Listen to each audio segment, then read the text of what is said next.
and welcome. You're watching our special broadcast Atmanirbhar Bharat, and today we'll be discussing in detail about the renewable energy sector in India and of course the third global renewable investors meeting that will take place later on in November. And we'll also be going across to our guests present in fact virtually with us through this entire 1 hour to discuss more on the renewable energy sector in India. We'll go across to them. I am Nancy Kohli and with me is my colleague Chandrasekhar Joshi. नमस्कार। अगले 1 घंटे के दौरान हम बात करेंगे कि भारत में नवीकरणीय ऊर्जा किस तरह से नवीकरणीय ऊर्जा का स्कोप जो है वो बढ़ता जा रहा है और किस तरह से निवेशकों को भारत में आकर्षित किया जाएगा। इसके लिए बहुत जल्द एक वैश्विक रिन्यूएबल एनर्जी समिट हो रही है, इन्वेस्टर समिट, जहां पर निवेशकों को आमंत्रित किया जाएगा और इसके लिए हमारे साथ 3 महत्वपूर्ण मेहमान हमारे साथ जुड़ रहे हैं। अमितेश कुमार सिन्हा हमारे साथ हैं, जॉइंट सेक्रेटरी हैं ministry of new and renewable energy के, और उसके अलावा हमारे साथ 2 और मेहमान आज के इस खास कार्यक्रम में जुड़ रहे हैं। अगर इन 2 मेहमानों के बारे में भी हम आपको बता दें, हमारे साथ जुड़ेंगे पीसी मैथानी, एडवाइजर हैं ministry of new and renewable energy के, और साथ ही साथ रंजीत गुप्ता हमारे साथ जुड़ेंगे, फिक्की की जो रिन्यूएबल एनर्जी काउंसिल है उसके सदस्य हैं। इन सबसे हम बातचीत करेंगे। सबसे पहले हम चलते हैं अमितेश कुमार सिन्हा जी के पास। सिन्हा जी, अगर ये जो इवेंट है इसकी हम बात करें जो 26 से 28 नवंबर तक होने वाला है, हम चाहते हैं कि दर्शकों तक और जो भी इन्वेस्टर्स हमारे इस कार्यक्रम को देख रहे हैं उन तक पूरी जानकारी पहुंचे। सबसे पहले इस कार्यक्रम के ये जो इवेंट है इसके बारे में आप बताइए कि किस तरह से ये इवेंट आयोजित होगा और कौन कौन से लोगों को आमंत्रित किया जा रहा है इसमें। धन्यवाद। ये जो इवेंट है हमारा, इसे हमने नाम दिया है आरी इन्वेस्ट, रिन्यूएबल एनर्जी इन्वेस्टमेंट के लिए ये हम लोग प्रोग्राम कर रहे हैं जी। और ये 3rd एडिशन है। पहले हमने 2 बार की है इस तरह के फंक्शन को। 26 से 28 नवंबर के बीच में ये होगा और हमारे माननीय प्रधानमंत्री जी के द्वारा 26 नवंबर को इसका उद्घाटन होगा।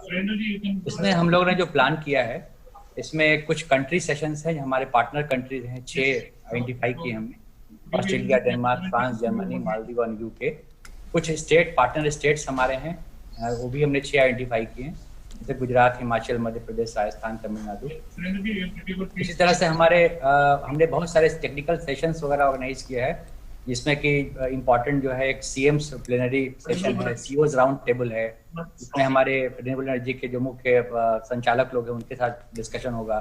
एक यूरोपियन यूनियन का सेशन है और 17 अन्य टेक्निकल सेशंस हैं। इस तरह से हमारा इस इवेंट के माध्यम से ये उद्देश्य रहेगा कि हम निवेशकों को आकर्षित कर पाएं, अपनी योजनाओं के बारे में, अपनी नीतियों के बारे में उनको बताएं, ताकि उनके साथ में हमारे देश के जो निवेशक हैं उनके साथ कोलैबोरेशन हो सके। यहाँ बड़े स्तर पर रिन्यूएबल एनर्जी का जो अभियान चल रहा है उसमें और ताकत आ सके। Right, Mr. Sinha, then what would you say are the expectations from this summit as far as the renewable energy sector in India is concerned? Yes. What are the expectations, Mr. Sinha? Actually, since we are having a number of technical sessions and we have invited international speakers also to deliver on different topics, so we think that a lot of collaboration will happen because international participants, developers, investors, they will also participate. Our domestic investors are also participating through virtual meetings. So there will be a business meeting between them, maybe one-to-one, or maybe there will be a combined collaboration between 2 or 3 parties. So we are expecting a very good outcome out of that. Okay. ठीक है। PC Maithani साहब हमारे साथ जुड़ रहे हैं, adviser हैं ministry of new and renewable energy के। मैथानी साहब, यही सवाल हमने सिन्हा साहब से भी पूछा था और शुरुआत हम इसी से करते हैं कि ये जो इवेंट होगा, क्या कुछ आशाएं आप कर रहे हैं इस इवेंट से? नमस्कार सबको। ये जो अभी अमितेश जी ने बताया, हमारी जो global renewable energy global investors meet है, ये एक बहुत बड़ा प्लेटफॉर्म है जिसमें सारे के सारे लोग, चाहे वो आपके इन्वेस्टमेंट कम्युनिटी है, इक्विपमेंट मैन्युफैक्चरर हैं, फाइनेंसिंग इंस्टीट्यूशंस हैं, पब्लिक सेक्टर एंटरप्राइजेज हैं, रेगुलेटरी अथॉरिटीज हैं, रिसर्च इंस्टीट्यूशंस हैं, ये सबको और एकेडमिया को सबको एक प्लेटफॉर्म पर लेने का काम करता है। और सबसे बड़ी बात यह है कि जो हमारे कंट्री में जो एक बहुत वाइब्रेंट रिन्यूएबल एनर्जी प्रोग्राम चल रहा है, इसके बारे में सारी दुनिया में आउटरीच, क्या क्या हमारे पास इन्वेस्टमेंट अपॉर्चुनिटीज हमारे सामने हैं कंट्री के अंदर, किस किस तरह से लोग इसमें पार्टिसिपेट कर सकते हैं, इसके बारे में हम ये जो सेशंस के बारे में बताया गया, ये सारे सेशन इन सबको डिलिब्रेट करते हैं और लोग बागों को ये बताते हैं कि इतनी सारी अपॉर्चुनिटीज इस कंट्री के अंदर रिन्यूएबल एनर्जी में डेवलप हो रही हैं और आप आइए and you are invited to join this the renewable energy movement in India. So this is third in the series. Before that, 2 RE Invests were held in past, and they were really spectacular in meeting many of our attributes. If you see, since last 2015, when the first RE Invest was held, that time Honorable Prime Minister made many announcements. First was that we should go from megawatt to gigawatt, means that कि हमें अपनी country में renewable energy को बहुत तेजी से आगे बढ़ाना चाहिए। और आप देखेंगे कि पिछले उसके बाद से जितनी तेजी से हमारे देश में रिन्यूएबल एनर्जी का विकास हुआ है वो अनप्रेसिडेंटेड है और हम दुनिया में आज की डेट में इंडिया सबसे तेजी से सबसे fastest growth of renewable energy is in India in so far as if you look in the contemporary last 6 years time horizon. तो ये एक एट्रीब्यूट है कि आप कॉल करते हैं, लोगों को बताते हैं अपॉर्चुनिटीज के बारे में, उनकी समस्याओं को सुनते हैं और उसके बाद जो टेक्नोलॉजीज नई डेवलप हो रही हैं उसके बारे में बताया जाता है किस तरह से देश में ये आगे बढ़ाया जा रहा है और इन सब बातों की चर्चा होने के पश्चात हम ये महसूस करते हैं कि उससे इन्वेस्टमेंट भी बढ़ता है, रिसर्च एंड डेवलपमेंट के कोऑपरेशन बढ़ते हैं, कंपनीज में आपस में एक 1-to-1 बिजनेस इंटरेक्शंस होते हैं, उनके बीच में एमओयूज होते हैं और पिछले 2 RE इन्वेस्ट का हमारा अनुभव ये बताता है कि इससे बहुत ज्यादा एक आउटरीच, अवेयरनेस और बहुत सारी चीजें बढ़ती हैं। मैथिली साहब, हम आगे बात करें कि क्या कुछ अभी तक किया गया है, क्या कुछ एक्सपेक्टेशंस हैं और क्या कुछ कर सकते हैं, उससे पहले हम इंडस्ट्री के पास जाना चाहते हैं और हमारे पास नुमाइंदे मौजूद हैं इंडस्ट्री के। रंजीत गुप्ता जी हमारे साथ मौजूद हैं, फिक्की रिन्यूएबल एनर्जी काउंसिल के मेंबर हैं वो। रंजीत गुप्ता जी, ये बताइए कि इस वक्त अगर पिछले 5-6 साल की जो जर्नी है रिन्यूएबल एनर्जी की उसको आप देखें तो इस वक्त क्या स्थिति आपको नज़र आती है, कितना स्कोप आप देश के अंदर इस सेक्टर में इन्वेस्टमेंट के लिए देखते हैं और साथ ही साथ ये सेक्टर क्या कुछ आपको लगता है कितना फैला है पिछले कुछ सालों में? ये सेक्टर जो है, जो रिन्यूएबल एनर्जी सेक्टर है, मेरे हिसाब से तो अभी सिर्फ एक तरह से शुरुआत हुई है इस सेक्टर की। अभी जैसे अभी MNRE ने बताया कि करीब 90,000 megawatt renewable energy capacity India में लगी हुई है, राइट। और प्रधानमंत्री जी का विजन है कि हम इस दशक के अंत तक 2030 तक के अंत तक करीब 4.5 lakh megawatt renewable energy capacity Bharat में लगाएंगे। इसका मतलब है कि अगले 10 सालों में 3,60,000 मेगावाट और हमें कैपेसिटी लगानी है। तो अगर आप ये समझें कि 1 मेगावाट में 5 से 6 करोड़ रुपए की लागत आती है, तो आप समझ सकते हैं कि 3,60,000 मेगावाट लगाने में टोटल कैपिटल लगेगी वो कितनी होगी, तो इन्वेस्टमेंट का कितना स्कोप है। और ये तो एक शुरुआत ही है। अब तक हम करीब, जैसे हम अगर सोलर का देखें तो करीब 35-36 हजार मेगावाट इंस्टॉल्ड कैपेसिटी है भारत में, ठीक है। और जितनी आज की तारीख में पूरी कैपेसिटी है उतनी ही अगले 10 सालों में हर साल हमको रिन्यूएबल एनर्जी कैपेसिटी लगानी है। 35-36 हजार मेगावाट हर साल लगाना है हमें ओवरऑल अगले 10 सालों में। तो इस तरह से अगर आप देखें तो बहुत स्कोप है रिन्यूएबल एनर्जी का आगे बढ़ने का। खासकर गुप्ता जी, जो 26 से 28 तारीख तक इवेंट होना है उसको लेकर के क्या कुछ आपकी एक्सपेक्टेशंस हैं, क्या कुछ आपको लगता है, क्या कुछ वहां पर किया जा सकता है? Also, Mr. Gupta, just to add to that, from this event, of course, what are your expectations as far as renewable energy sector in India is concerned, and how would you really chart out the path, the journey that the sector has seen? Would you also say that a stable policy regime has led to, investor trust in building their confidence? No, of course. सबसे जब देखिए, जो ये आप अगर India की कितनी भी जो बड़ी बड़ी कंपनियां हैं रिन्यूएबल एनर्जी की अगर उनको देखेंगे तो मोस्टली जो इन्वेस्टमेंट आया है वो जो इक्विटी इन्वेस्टमेंट है वो बाहर से आया है, चाहे वो बाहर के पेंशन फंड्स हो, बाहर के स्ट्रेटेजिक इन्वेस्टर्स हो, बाहर की सॉवरेन वेल्थ फंड्स हो, प्राइवेट इक्विटी फंड्स हो। तो बाहर से बहुत पैसा आया है भारत में लगाने के लिए जो सारे जो रिन्यूएबल एनर्जी प्रोजेक्ट्स हैं। और जो बाहर के इन्वेस्टर्स इंडिया में इन्वेस्ट करते हैं तो सबसे पहले यही देखते हैं कि हमारी रेगुलेटरी रिजीम क्या है, हमारी पॉलिसीज क्या है, हमारा फ्रेमवर्क क्या है, रिस्क्स क्या हैं इस देश में। और MNRE ने, भारत सरकार ने पिछले 2-3 सालों में, 4 सालों में इसमें बहुत चेंजेस करे हैं, जिस वजह से आप देख रहे हैं कि इतना सारा इन्वेस्टमेंट आ रहा है। जब टैरिफ्स गिरते हैं किसी भी इंडस्ट्री में, जब इंडस्ट्री कॉम्पिटिटिव होती है तभी टैरिफ्स गिरते हैं। तो और कॉम्पिटिटिव तब होती है जब आपके पास बहुत सारा पैसा हो जो कि आने की उम्मीद रखता हो किसी देश में, क्योंकि उसको रिस्क रिटर्न उसके लिए वो फेवरेबल है उस पैसे के लिए। तो द फैक्ट कि इतने सारे लोग इंटरेस्टेड हैं इंडिया में पैसे लगाने के लिए इज अ टेस्टमेंट। बाकी आप कुछ चीजें लिख सकते हैं, कुछ चीजें बोल सकते हैं, कुछ चीजें कह सकते हैं, लेकिन फाइनली जो एक तरह से प्रूफ ऑफ द पुडिंग है वो तभी आता है जब एक्चुअली पैसा आता है, और वो पैसा आता दिख रहा है, which demonstrates कि सरकार ने इस विषय में काफी कुछ सोचा है और काफी कुछ किया है, जिसकी वजह से हम लोग देख रहे हैं कि अभी रिस्क रिटर्न जो इक्वेशन है वो फेवरेबल है और इसलिए बाहर से पैसा आ रहा है। ठीक है, सिन्हा साहब, आपसे सवाल है कि आने वाले समय में इस सेक्टर का आउटलुक आप क्या कुछ देखते हैं, और साथ ही साथ अभी तक क्या कुछ कदम उठाए गए हैं इन्वेस्टर्स को इस सेक्टर में ज्यादा से ज्यादा आकर्षित करने के लिए? जी, जैसा कि रंजीत गुप्ता जी ने बताया कि हमारा लक्ष्य जो है हमारे प्रधानमंत्री ने तय किया है कि हम 100 दिसंबर 22 तक पूरा करेंगे और फिर 450 गीगावाट का लक्ष्य प्राप्त करेंगे। तो अब इस लक्ष्य की प्राप्ति के लिए अगर आप देखेंगे तो 30 गीगावाट से अधिक की क्षमता हमें हर साल स्थापित करनी होगी, और हम उस दिशा में कार्यरत भी हैं। अभी तक हमने जितने भी क्षमता स्थापित की है वो करीब 90,000 मेगावाट की है, और उसके अलावा हम लोगों ने करीब 50,000 मेगावाट के प्लांट्स को इम्प्लीमेंटेशन पर डाल रखा है, और 27,000 मेगावाट के प्लांट्स अभी टेंडरिंग के डिफरेंट स्टेजेस में हैं। तो कुल मिला के हम 166 गीगावाट के लेवल तक पहुंच चुके हैं। अपने टारगेट 175 गीगावाट के पास में, अगर ये सारे के सारे प्लांट लग जाते हैं।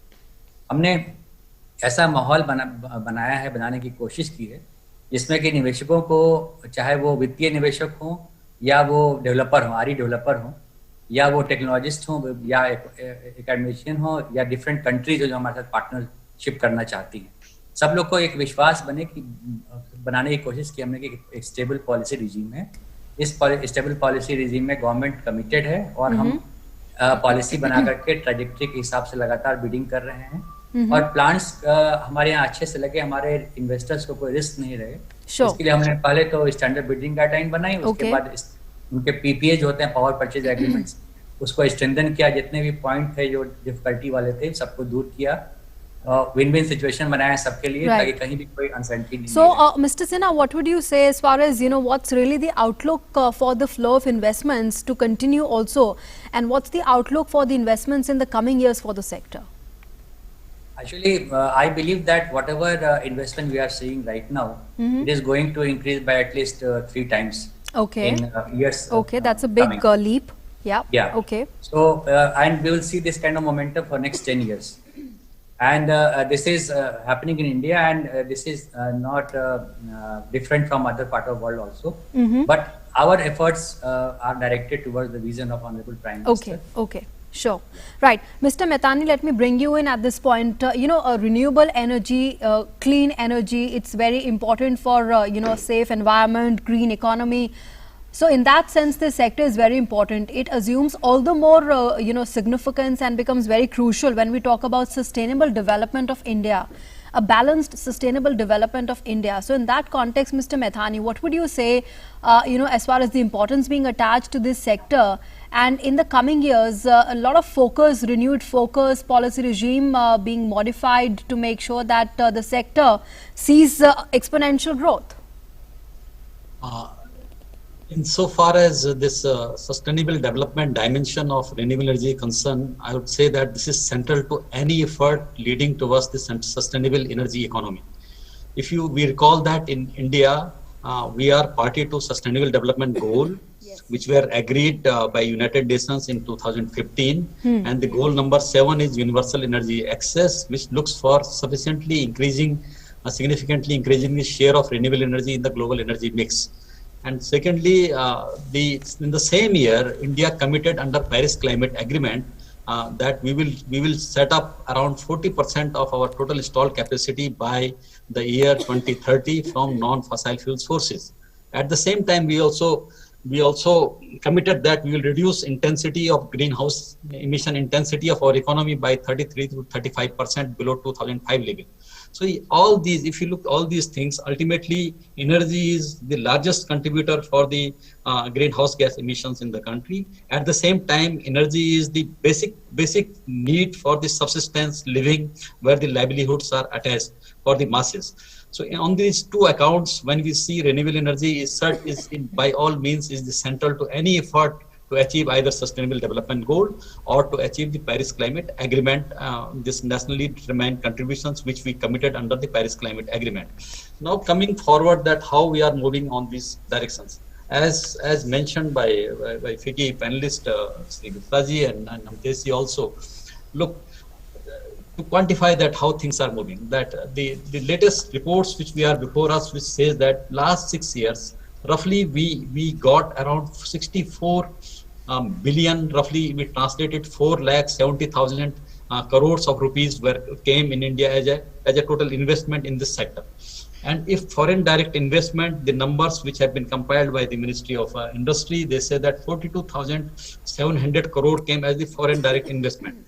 So still large capital base has been used within the country.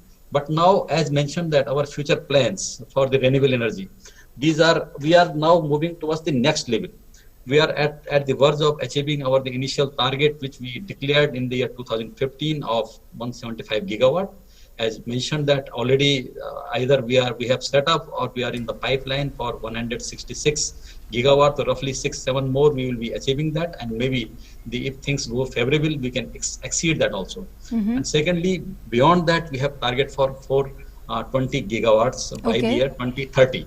So this gives the investment opportunity roughly of $20 billion US dollars every year for the next decade. So this is a huge investment opportunity in this sector. And if you compare by the thermal, then we find that the investment in renewables have already outpaced what is going in the thermal power generation sector. Yeah.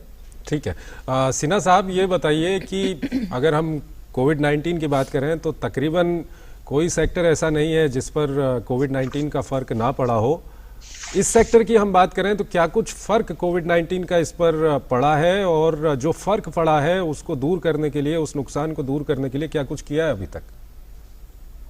कोविड-19 जो event था सबके लिए बहुत दुखद था और हम लोग अभी भी उससे बाहर आने की कोशिश कर रहे हैं। लेकिन रिन्यूएबल एनर्जी सेक्टर में जहाँ तक बात है, कैपेसिटी इंस्टॉलेशन जिसमें कि फिजिकल वर्क की आवश्यकता होती है, लोगों को प्लांट साइट पर जाने की आवश्यकता होती है, वो बाधित होने से इंस्टॉलेशन कम हुआ है। लेकिन उसके अलावा कोई भी अतिरिक्त जो और एक्टिविटीज़ होती हैं, कहीं कोई कमी नहीं आई है। हम लोग लगातार बिड्स करते जा रहे हैं और आपको जान के खुशी होगी कि पिछले 8 महीनों में हम लोगों ने करीब 15,000 मेगावाट के आसपास के बिड्स को फ्लोट किया है और करीब 10,000 के आसपास के बिड्स को फाइनल भी किया है। और इसके अलावा हम लोगों ने इसमें कई सारे ऐसे उपाय किए जिससे कि हमारे इन्वेस्टर्स को, डेवलपर्स को परेशानी नहीं हो।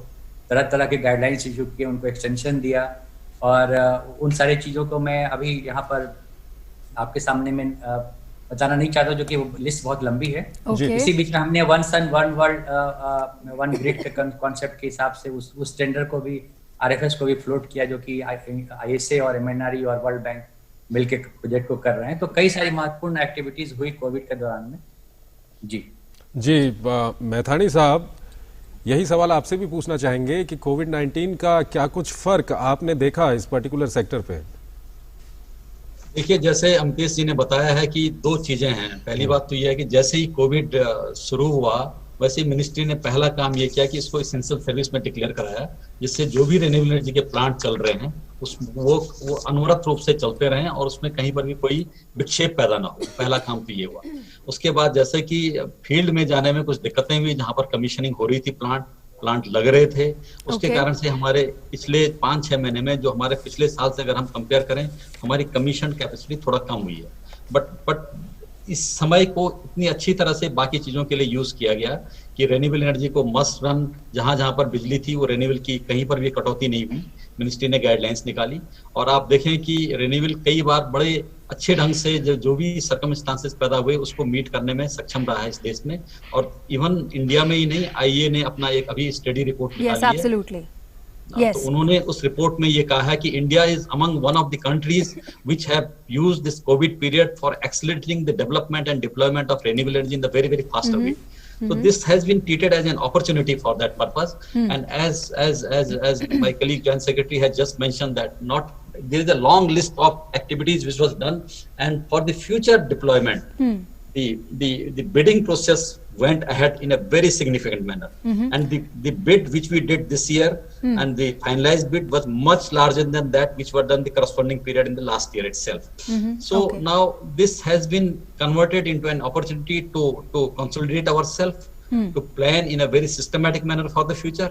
And as and when there is some issues at the field level for the developers, industry, others, specific cells were created in the ministry for project development or for the for one-to-one solving their issues. And I will say that just I quote some numbers that during that period, number of meetings were held, and just a number that 77 in-depth meetings were held during last 6 months with the industry, just on day-to-day basis, that how much, what are the issues, in what manner that has to be done.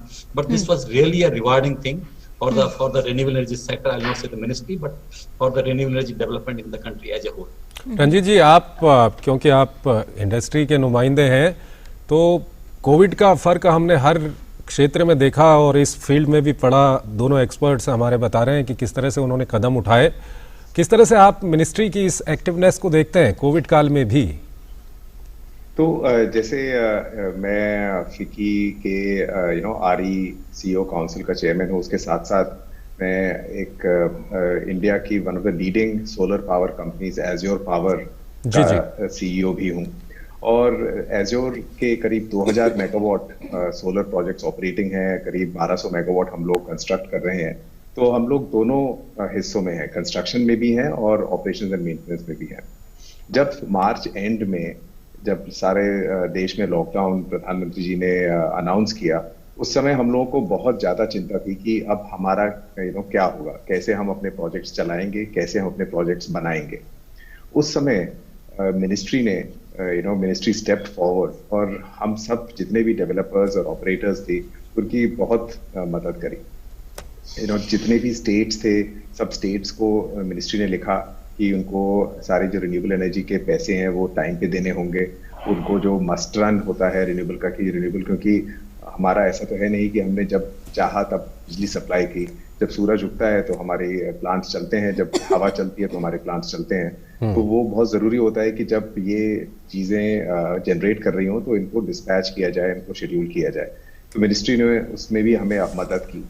और जब हम लोगों को कठिनाइयां हुई कहीं कहीं states में, कि जैसे हमारे जो टीम मेंबर्स थे, जो हमारे ऑपरेटर्स थे, उनको साइट पे पहुंचने में परेशानी होती थी, तो स्टेट में मिनिस्ट्री ने फोन कॉल्स करके और चिट्ठियां लिखकर उनको बोला कि उनसे आग्रह किया कि वो हमारे, क्योंकि रिन्यूएबल एनर्जी पावर की तरह एसेंशियल सर्विस है, तो उन लोगों को कठिनाई ना हो. हमारे को spare parts across state borders लाने में बड़ी परेशानी हुई शुरू में, तो वहां पे भी मिनिस्ट्री ने हमारी मदद करी, जिससे कि हम अपने स्पेयर पार्ट्स ला सकें और अपने प्लांट्स को पूरी तरह चला सकें. तो सिन्हा साहब, जी आप बताइए. And just to on the construction side, yes, so ये तो हुआ operations का. On the construction side, जैसा कि सिन्हा साहब ने बताया, there have been details. जब कंस्ट्रक्शन जब सारी तरफ लॉकडाउन था, जब लेबर साइट्स छोड़ के अपने घर चली गई थी, तो उस समय स्लो डाउन था कंस्ट्रक्शन में. तो करीब 2-3 महीने 4 महीने का एकदम तक काम बंद रहा. उसके बाद जब काम शुरू होता है तो थोड़ा समय लगता है उस काम को वापस उसी स्पीड पे आने में. तो करीब 5-6 महीने आप कह सकते हैं कि हमारा काम अफेक्टेड रहा है. और लेकिन अब पिछले 1-2 महीने से काम तेजी से चल रहा है. ऑफ कोर्स कोविड का रिस्क रहता है साइट पर, क्योंकि हर साइट पे 2-3-4 हजार लोग काम करते हैं. उन लोगों को बड़ी सावधानी से करना पड़ता है और थोड़ा धीरे रहता ही है, बिकॉज सारे प्रिकॉशंस लेने पड़ते हैं. लेकिन इसमें भी मिनिस्ट्री ने हमारी बड़ी मदद करी है. सब स्टेक होल्डर से बात करके हमें एक्सटेंशंस दिला के, जिससे कि हम लोगों को ऑलरेडी जो नुकसान हुआ है कि हमारे प्रोजेक्ट्स बनकर आधे रह गए थे, वहाँ पे सामान पड़ा हुआ था, उसका हमें इंटरेस्ट देना पड़ रहा था, हमारे लोगों की तनख्वाह देनी पड़ रही थी, वो तो नुकसान जो हुआ वो हुआ ही, लेकिन उसके अलावा कुछ और नुकसान ना हो, उसमें मिनिस्ट्री ने हमें काफी मदद करी है. तो मैं एक्चुअली दोनों तरफ से, चाहे वो ऑपरेटिंग प्रोजेक्ट्स हो, चाहे वो अंडर कंस्ट्रक्शन प्रोजेक्ट्स हो, मिनिस्ट्री का बहुत आभारी हूँ कि उन्होंने सारी इंडस्ट्री का इस मुश्किल समय में बहुत अच्छा साथ दिया है। Okay, and Mr. Gupta, how are you seeing the achievements of the energy, the renewable energy sector, vis-a-vis the commitment under the Paris Climate Agreement? So, the ministry is fully committed, and the industry is fully committed to meet the vision that has been laid out by the Prime Minister. When Sure. this target of 175,000 megawatts was announced by the Honorable Prime Minister in 2014, Right. nobody at that point had thought that we would be achieving it, right? And we are very close to achieving that target. Right. And Okay. as the deployment of renewable energy accelerates, we are even more confident that the 450,000 megawatts that the Prime Minister has given a vision of by 2030. I strongly believe that we will achieve that target as Okay. the renewable energy deployment is accelerating. Absolutely. ठीक है। Okay. Sinha साहब, अगर हम भारत के परिदृश्य की बात करें रिन्यूएबल एनर्जी सेक्टर में और उसको कंपेयर करें जो वैश्विक परिदृश्य है, तो वो वहाँ पर क्या कुछ आपको लगता है, कितना अभी हमारे यहाँ पर ग्रोथ हो पाई है अगर उसको हम वैश्विक परिदृश्य से कंपेयर करें तो? रिन्यूएबल एनर्जी में हमारी जो क्षमता है वो उसमें हम विश्व में 5वें स्थान पर हैं अभी। और जिस तरह से हम लोग की रफ्तार बढ़ने वाली है या बढ़ेगी, तो मुझे उम्मीद है कि आने वाले समय में हम अपना स्थान इंक्रीज करते जाएंगे। बाहर भी काफ़ी कोशिश हो रही है। रिन्यूएबल एनर्जी ऐसा सेक्टर है जिसमें पूरे विश्व का ध्यान है और होना भी चाहिए। और कुछ देश हैं जैसे चाइना में भी काफ़ी काम हो रहा है, यूरोपियन कंट्रीज हैं उनमें हो रहा है काफ़ी काम। तो लेकिन मैं ये बताना चाहता हूँ कि भारत में हम लोग काफ़ी बढ़ चढ़ कर इसमें हिस्सा ले रहे हैं और हमारी जो रफ्तार है वो बाकी देशों की तुलना में ज़्यादा रहेगी और हम कहीं से भी कोई कमी नहीं आने देंगे इसमें। कुछ जो क्षेत्र हैं जैसे मैन्युफैक्चरिंग का क्षेत्र है जिसमें जैसे 4,50,000 मेगावाट की क्षमता स्थापित करने के लिए अभी हम मुख्यतः आयात पर निर्भर करते हैं, खासकर सोलर में। तो अब हमारा ध्येय ये है कि मैन्युफैक्चरिंग में भी हम कैसे अपनी क्षमता को बढ़ाएं ताकि आयात पर हमारी निर्भरता कम हो सके। उसके लिए कई पॉलिसी हम अपना रहे हैं और आपने हाल ही में सुना होगा कि एक प्रोडक्शन लिंक्ड इंसेंटिव की घोषणा हुई है। Right. तो उससे हमारे घरेलू मैन्युफैक्चरिंग को बढ़ावा मिलेगा। उसके अलावा हम लोग बेसिक कस्टम ड्यूटीज को इम्पोज करने के लिए हमने सरकार से अपना रिक्वेस्ट दिया है। हो सकता है कि आने वाले समय में वो भी लागू हो जाए। तो और इस तरह के कुछ पॉलिसी वजह से जैसे हम मैन्युफैक्चरिंग हब की स्थापना कर रहे हैं, एक प्रोजेक्ट डेवलपमेंट सेल है जो कि इन्वेस्टर्स जो होंगे मैन्युफैक्चरिंग को उनको हैंड होल्ड करेगा, फैसिलिटेट करेगा। ये सारी एक्टिविटीज हम अपनी तरफ से शुरू हमने कर दिया है ताकि निवेश को बढ़ावा मिले। Right. और Sure. मुझे लगता है कि हम लोग जल्दी ही आत्मनिर्भरता की ओर Absolutely, and that's what I wanted to come in on, Mr. Sinha. How are you seeing India becoming Atmanirbhar, self-reliant in manufacturing renewable energy technologies? Yeah. Actually, as I have said, I will bifurcate this discussion in two parts. One is wind power and second is solar Sure. power. So in wind energy, we are already Atmanirbhar because we have a manufacturing capacity of 10 gigawatt and we are generally using 2 to 3 gigawatt every year. So the remaining capacity is being exported from India to European countries, USA and other part of the world.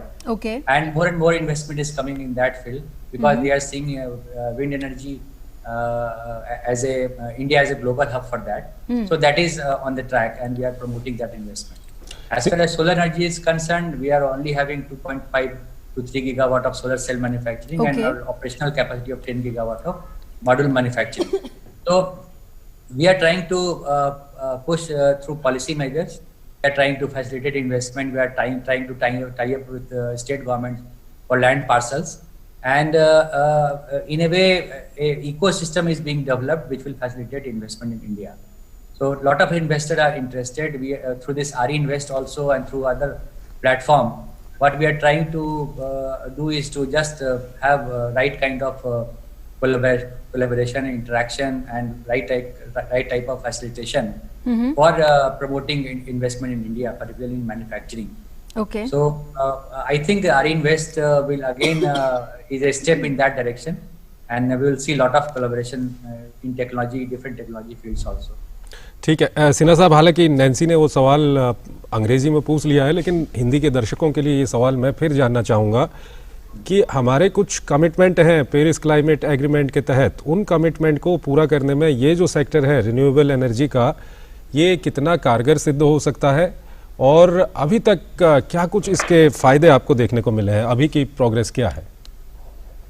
इस पर मैं ये बताना चाहूंगा कि 2 target हमारे renewable energy sector के लिए खास करके हैं। एक तो 175 गीगावाट और 450 गीगावाट का जो कैपेसिटी एडिशन है वो हमारे क्षेत्र में है, और दूसरा कि 40% नॉन फॉसिल फ्यूल के तरफ से हमको अचीव करना है। ये दोनों टारगेट हम अचीव करने की स्थिति में है, और जो 40% जो हमारा नॉन फॉसिल फ्यूल सोर्सेज जो कैपेसिटी है वो हम 2030 के पहले पूरा कर लेंगे, जो 2030 का लक्ष्य दिया गया है।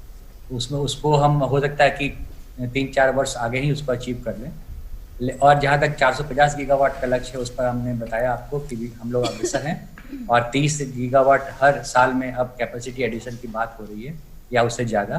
तो उसके हिसाब से 175 गीगावाट के बाद हम 450 गीगावाट के लक्ष्य की तरफ बढ़ेंगे। मैथाणी साहब, अब सवाल आपसे जानना चाह रहे हैं कि दरअसल जो सोलर एनर्जी की बात करें या विंड एनर्जी की बात करें, टेक्नोलॉजी अभी तक अधिकतर जो पार्ट्स हैं वो हम बाहर से मंगा रहे हैं, तो कैसे हम टेक्नोलॉजी के मामले में आत्मनिर्भर बन सकते हैं इस फील्ड में? और खासकर अगर हम रिन्यूएबल एनर्जी सेक्टर की बात करें तो जो अभी हाल ही में एक PLI स्कीम लॉन्च की गई है सरकार की ओर से, उसका फायदा कैसे ले सकते हैं इसके लिए?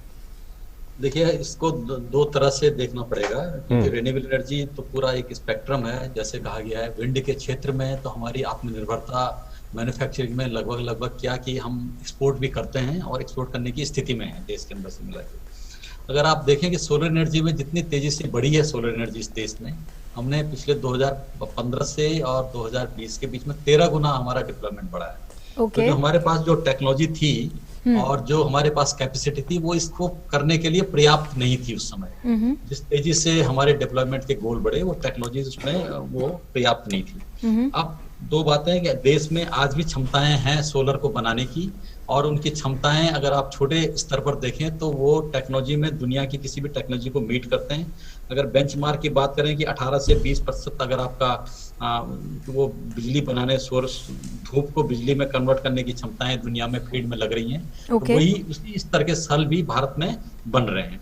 पर ये बात सही है कि जो पूरा वैल्यू चेन होता है कि आप एक नट से लेकर के और उसके बाद वेफर बनाएं, फिर सेल बनाएं, फिर मॉड्यूल बनाएं और उसके बाद फील्ड में लगाएं, ये चेन कहीं पर पूरी नहीं थी। तो जिस तरह से कुछ नए शुरुआतें इसमें 3-4 किस्म की गई हैं। एक तो टेक्नोलॉजी के फील्ड में आपने ये देखा कि जो कई देशों से जो आ रहे हैं उसकी कीमतें काफी कम थी जो देश में बनते थे। इसके लिए ये PLI स्कीम जो है, ये प्रोडक्शन लिंक इंसेंटिव स्कीम जो है, ये बहुत ही कारगर सिद्ध होगी, जिससे जो लोग देश के अंदर बनाते हैं वो देश के अंदर ही इसका उपयोग कॉम्पिटिटिव होकर कर सकते हैं। उनको कहीं भी इस तरह की परेशानी नहीं होगी कि उनका महंगा है और बाकी बाहर से लिया हुआ सस्ता है। एक बहुत बड़ी इससे ये स्कीम इस गैप को पूरा करने में काफी हद तक समर्थ होगी। दूसरी बात जो इसके साथ लिंक है वो है कि आपको कंट्री के अंदर डिमांड एक ऐसी पैदा करने की बात होती है कि जिसमें आपके जितने भी देश के अंदर आपकी सरकार से जुड़ी हुई बहुत सारी स्कीमें हैं। जैसे 3-4 स्कीमों की बात करूंगा मैं। जैसे एग्रीकल्चर के फील्ड में कुसुम स्कीम है, मे भी सिन्हा जी उसके बारे में बताएं, बट कुसुम स्कीम में भी आप बहुत सारी कैपेसिटी फील्ड में सोलर पैनल लगाएंगे। उसमें एक आग्रह उसमें ये होता है कि जो देश में बने हुए सेल और मॉड्यूल हैं उन्हीं को वहां पर डिप्लॉयमेंट किया जाएगा। इसी तरह से जो छतों में लगते हैं सोलर रूफटॉप, आप जानते होंगे जो शहरों में घर की छतों में बिजली बना करके लोग बाग यूज करते हैं, उनका बिजली का बिल काफी कम हो जाता है। वहां पर भी जो सेल और मॉड्यूल लगते हैं वो भी देश के अंदर बने हुए सेल और मॉड्यूल के लिए वो सुरक्षित क्षेत्र है। और इसके अलावा भी जैसे central public service public sector undertakings हैं, उनके लिए भी करीब 12,000 मेगावाट की कैपेसिटी। अगर इन सबको मिला के देखें तो जो सरकार की योजना है करीब 40,000 मेगावाट के आसपास इतने की क्षमताओं को देश के अंदर बने हुए ही सेल को यूज करने के लिए एक मार्केट निश्चित रूप से तैयार किया गया है। और जो ये 2-4 मेजर्स जैसे बताए गए हैं कि आप प्रोडक्शन लिंक इंसेंटिव है, जिससे आपकी मार्केट में कंपटीशन दुनिया के साथ साथ आप बराबरी से खड़े होकर के उसमें कंपटीशन से खरीद सकते हैं। और उसके अलावा जो और भी मेजर्स किए गए हैं जहां पर कुछ लोग डंप करना चाहते थे देश के अंदर इनको बना करके, उसको भी सुरक्षित करने के लिए बहुत सारे प्रयास एक साथ किए गए हैं। तो इन सब चीजों से मुझे लगता है कि जिस तरह से ये चीजें चल रही हैं, बहुत सारे लोग एक साथ मैन्युफैक्चरिंग लगाने के लिए शुरू हो रहे हैं और काफी सारे प्रपोजल, अगर मैं मोटी बात करूं तो पिछले 5-6 महीने में करीब करीब 25,000 मेगावाट के मॉड्यूल मैन्युफैक्चरिंग के प्रपोजल्स जो हैं वो इस देश के अंदर डिस्कशन के स्टेज में आए हैं। ये बहुत सारे हैं और 30,000 के करीब के सेल और करीब 16,000 मेगावाट के वेफर्स के प्रपोजल्स भी हमारे सामने आए हुए हैं। तो मुझे लगता है कि ये स्थिति बहुत तेजी से बदलने वाली है और हमारे जो डिप्लॉयमेंट के प्लान 2030 तक हैं। केवल एक चीज इसमें और मैं जोड़ना चाहूंगा कि ये टेक्नोलॉजी बहुत तेजी से बदल रही है सारी दुनिया में। तो इसका भी एक निश्चित रूप से ख्याल रखा गया है कि आज की डेट में जो टेक्नोलॉजीज हैं सोलर की मेनली सिलिकॉन से लिंक हैं और उनकी भी क्षमताएं कि कितना प्रतिशत वो बिजली में कन्वर्ट करती हैं वो बढ़ती चली जाती हैं। हमारी इन स्कीम्स में ये भी प्रोविजन है कि आप upper and higher efficiency solar cells को ही प्रमोट करेंगे और उसके इन मैन्युफैक्चरिंग के ऊपर फोकस करेंगे। इस तरह से देखें तो सरकार की तरफ से आज की डेट में बिल्कुल stage is set to go for large scale deployment और इसको मेन स्ट्रीम करने के प्लान है। Okay. Mr. Sinha, let me come to you now. Let's talk about the Pradhan Mantri Kusum scheme. Now, that was launched. That was an initiative launched by the ministry there. What would you tell us? As far as how is that really benefiting the farmers? The Pradhan Mantri Kusum scheme. So, Pradhan Mantri Kusum scheme is basically has three components.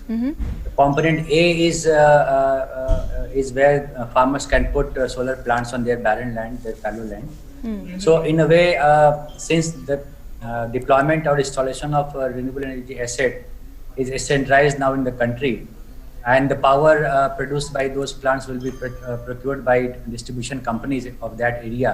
So farmers will get a chance to have a regular income from selling power, and the rates of such procurement will be decided by regulators of that concerned state. Sure. So before putting up a plant, farmer can work out details, and for this we are providing support also to our implementing agency so that they can handhold farmers to set their project calculation right.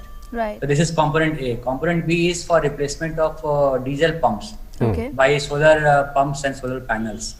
So a lot of expenditure farmers are doing day in and day out for procuring diesel, and it is cumbersome for them also. It is environment polluting also. So this solar panel will give them power for next 25 years. Not only they will save expenditure on diesels, they will also start saving money on that account. They can use extra energy for other agricultural products also. We have prescribed this time universal pump controller, that is a software, and through help of this farmers can use excess energy produced by solar panels for some other purposes also. So they are going to benefit it. Then there is a third component C, where grid connected pumps will be replaced by solar panels. And mostly we have seen in different states that agricultural electricity supply is coming during the night period. And it is very difficult for farmers to open their pumps and irrigate their fields. So now with the help of solar panels, they will be quite Atmanirbhar in energy terms, and they will be using this energy for daytime use of irrigation. The surplus energy will be sold again to distribution company at a predetermined rate, and farmers will be able to get earning for extra surplus energy. Okay. So this is going to help farmers in having their additional income. It will give them energy security also. ठीक है गुप्ता साहब, क्योंकि आप industry से बिल्कुल जुड़े हुए हैं, प्रधानमंत्री कुसुम योजना को कितना बड़ा रेवोल्यूशनरी कदम आप मानते हैं, न सिर्फ किसानों के लिए बल्कि उन कंपनीज के लिए भी जो रिन्यूएबल एनर्जी से जुड़े हुए जितने भी इंस्ट्रूमेंट्स हैं वो बनाती हैं?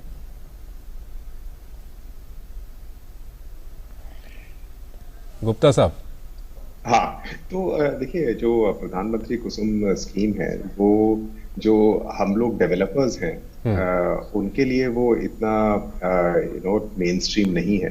ये पीएम कुसुम स्कीम ज्यादातर हेल्प करती है जो हमारे मैन्युफैक्चरर्स हैं, हमारी इंडस्ट्री में जो मैन्युफैक्चरर्स हैं उनके लिए बहुत इंपॉर्टेंट स्कीम है, क्योंकि जो लोकली मैन्युफैक्चर्ड पैनल्स हैं वो इन सब जो सोलराइज कर रहे हैं वाटर पंप्स, इरिगेशन पंप्स, उनके लिए वो पैनल्स यूज ज्यादा होते हैं। तो for the Indian manufacturers it's a very important scheme. और जैसा कि सिन्हा साहब ने बताया, आई थिंक जो शुरू में था कि जो पंप्स सोलराइज किए जा रहे थे वो शायद perhaps for the country it might have been partly beneficial and partly not beneficial, because सुनने में ये आता था कि क्योंकि वो सोलर से चलते हैं पंप्स, उसमें कुछ खर्चा नहीं होता है, तो पंप्स चलते रहते हैं, और कहीं कहीं स्टेट्स में देखा गया है कि वाटर टेबल उस वजह से कम हो जाता है, बिकॉज उस पंप्स बिना बात के भी चलते हैं। लेकिन अब जैसे सिन्हा साहब ने बताया कि जो स्कीम है जिसमें कि आप पंप चलाइए जब आपको पंप की जरूरत है, और बाकी टाइम जो आपकी बिजली होती है जनरेट, वो आप बेच सकते हैं और उससे किसान कुछ कमा भी सकते हैं। वो एक बहुत ही बढ़िया स्कीम है। एक तो डिसेंट्रलाइज जनरेशन हो गया आपका, हर गांव में आपका जनरेशन हो गया। Mr. Gupta, what major changes are you foreseeing as far as the technology in the renewable energy sector is concerned? The technology is getting better on a day-to-day basis. When we started our company, for example, we used to have panels which were just 200 or 220 watt peak, right? And today we are already at 440 or 500 watt peak panels. Right. And the same amount of land, we are able to put a lot more capacity.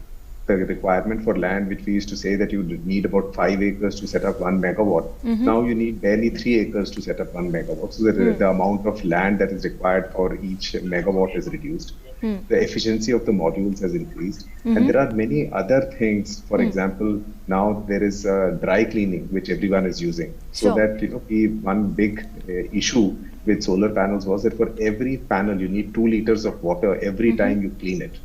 And we were cleaning our panels 20 to 25 times a year. So, the amount of water used for cleaning panels in the solar industry was humongous. And through dry cleaning, let me put that to Mr. Sinha here. Mr. Sinha, there is now tremendous interest as far as the solar rooftop sector is concerned. What policy initiatives, new policy initiatives has the ministry taken to enhance the rooftop project installations? Right now we are implementing rooftop phase 2 scheme, in which we are providing subsidy to the residential sector. So for 1 to 3 kilowatt of solar rooftop plants, we are providing 40% subsidy, and from 3 to 10 kilowatt plant, we are providing 20% subsidy.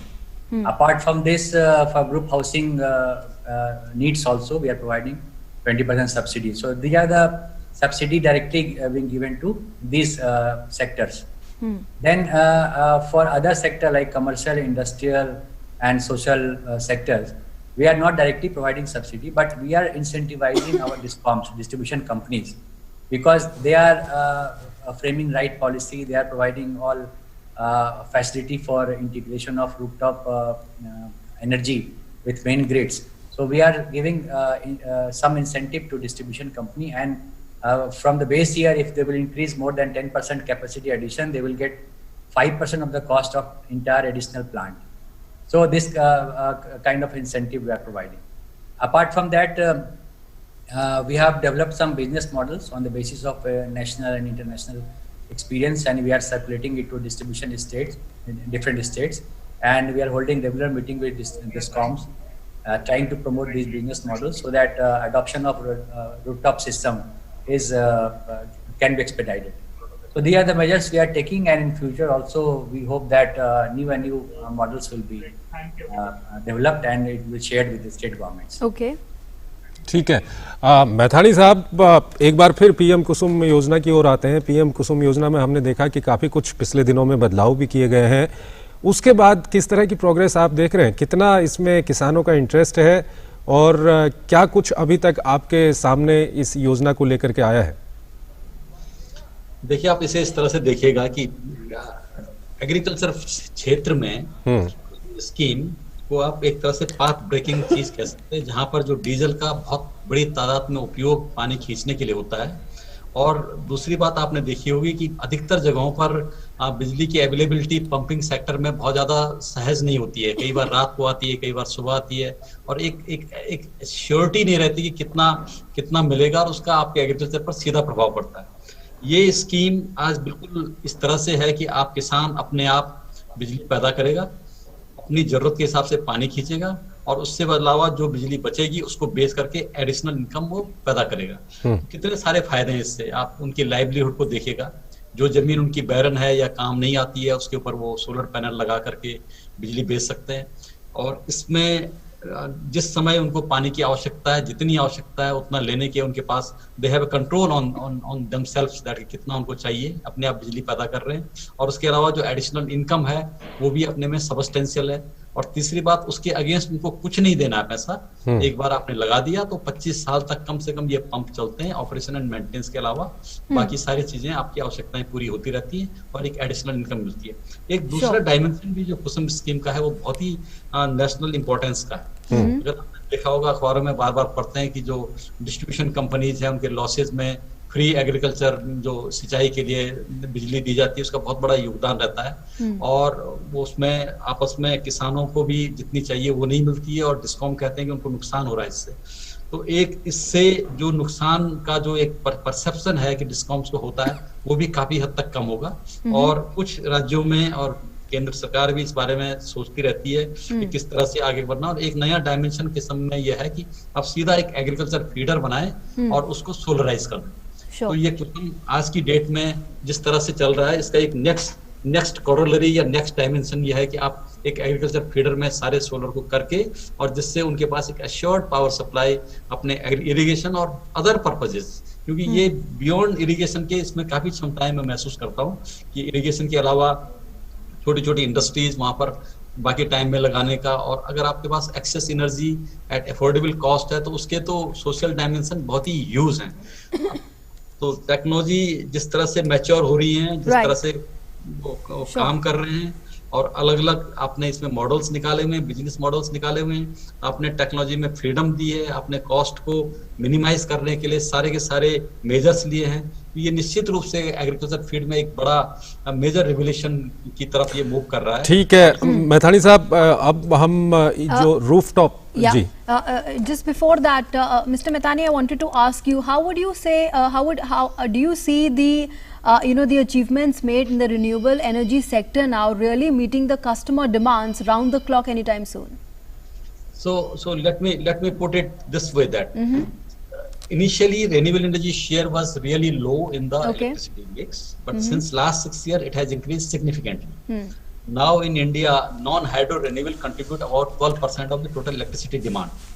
And this is not uniform. This is, in some state it is more, some state it is less, depending upon the state's capabilities for absorbing renewable energy.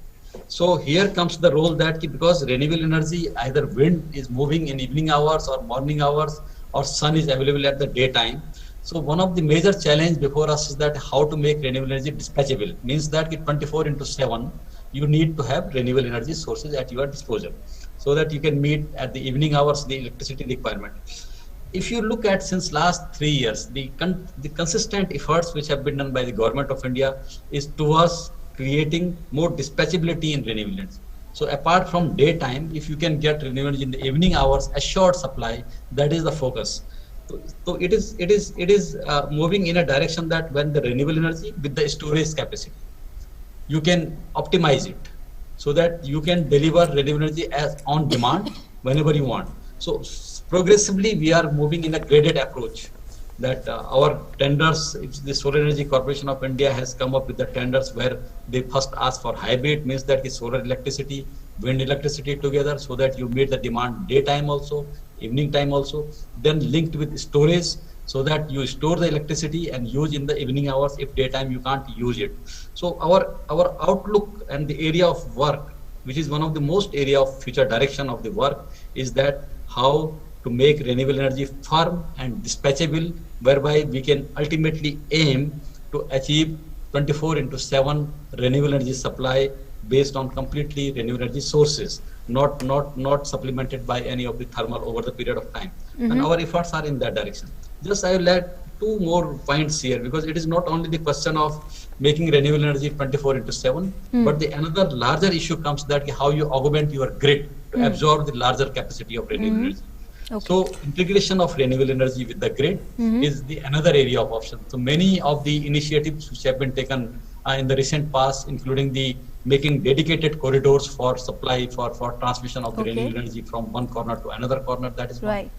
Second, the policy initiative which was really instrumental in sparing large capacities is the waiver of intrastate transmission charges and losses, that if you are generating electricity in somewhere in Rajasthan or Gujarat, you can use that electricity in Bihar without paying any transmission charges. That is the another initiative which Government of India has done. So these measures help in making renewable energy more dispatchable, more affordable across the country. So ultimately it has created a kind of pan-India market. But ठीक है मैथानी साहब, दरअसल हमारे पास वक्त भी कम है, काफ़ी अच्छी हम लोग बातचीत कर रहे हैं, खासकर किसान जो हमको सुन रहे होंगे उन्होंने पीएम कुसुम योजना में किस तरह से वो फ़ायदा उठा सकते हैं ये भी आपने बताया।